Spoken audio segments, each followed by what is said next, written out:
Italian company प्राडाचं शिष्टमंडळ कोल्हापूरमध्ये दाखल झालंय। कोल्हापुरातील कारागिरांसोबत प्राडा कंपनीनं करार करण्यास तयारी दर्शवली आहे।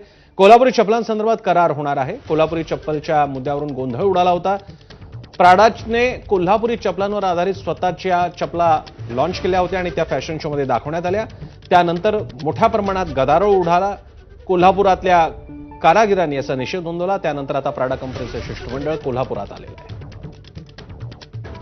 विजय केसरकर आपल्याला अधिक माहिती देत आहेत। विजय, तुम्ही जे काही कोल्हापूरकरांनी खटक्यावर बोट ठेवलेले आहे त्यानंतर प्राडा कंपनीच्या अधिकाऱ्यांना यावं लागलेलं आहे, काय अधिक माहिती द्याल?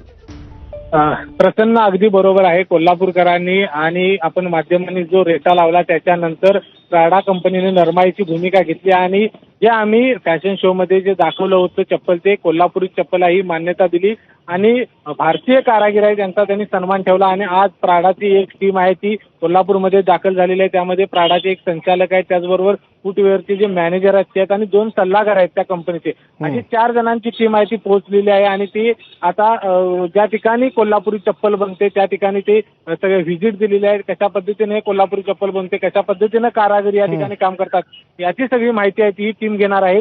ही टीम गेल्यानंतर आणखी एक टीम येणार आहे। ती टीम खूप महत्त्वाचं काम करणार आहे। ती कोल्हापुरातील कारागिरांसोबत करार करणार आहे आणि मग इथला जो व्यवहार आहे, इथले जे विक्री आहे ती जागतिक पातळीवरती घेऊन जाणार आहे। त्यामुळं एक प्रकारे प्राडाची टीम आल्यानंतर कोल्हापुरी चप्पलला आणखी त्याचा खूप मोठा फायदा आहे तो मिळताना या ठिकाणी पाहायला मिळतोय। प्रसन्न विजय, आज त्यांचा हा दौरा होणार आहे, त्याच्यात ते जे कोल्हापुरातली प्रसिद्ध मार्केट्स आहेत कोल्हापुरी चपलांसाठीचे ते बघणार आहेत का? शिवाय ही कोणती, शेवटी कोल्हापुरी चपला हा सगळ्यांचाच ब्रँड आहे, कोल्हापूरकरांचा, सगळ्यांकडेच त्या चपला बनतात।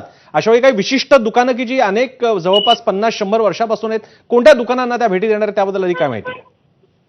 खूप वर्षांपासूनची जुनी दुकानं आहेत ती कोल्हापूरमध्ये पाहायला मिळतात। मात्र विक्रीची दुकाने वेगळी आणि जे कारागीर आहेत, जे कारखाने आहेत ज्या ठिकाणी कोल्हापुरी चप्पल प्रत्यक्ष बनतं ते कारखाने वेगळे आणि ज्या ठिकाणी ही चप्पल बनते त्या ठिकाणी हे सगळे जी टीम आहे ती आता पोहोचलेली आहे आणि ती देखील कोल्हापुरी चप्पल कशा पद्धतीने बनते हे पाहणार आहेत। सुरुवातीला आपल्याला ज्या पद्धतीचे अपेक्षित आहे, म्हणजे परदेशामध्ये जसं आपण कोल्हापुरात किंवा महाराष्ट्रामध्ये अगदी जाड चमड्याचं किंवा जे टणक म्हणतोय, रांगडी म्हणतोय ते चप्पल आपण घालतो, तसं चप्पल परदेशामध्ये वापरणार आहे। त्याला स्मूथपणा आहे तो लागणार आहे आणि ती त्यांची जी मागणी आहे ती आता कोल्हापूरकरांना, कारागिरांना पूर्ण करावी लागणार आहे। विजय, अतिशय आनंदाची गोष्ट आहे। कोल्हापुरांकडनं कोल्हापुरी चप्पल हातात घ्यायला लावण्यापेक्षा हातात फूल देऊन कोल्हापुरी चप्पल ही प्रेमानं दाखवण्याची गोष्ट आहे, हे या निमित्तानं समोर आलेलं आहे। धन्यवाद तुम्ही दिलेल्या सविस्तर माहितीसाठी।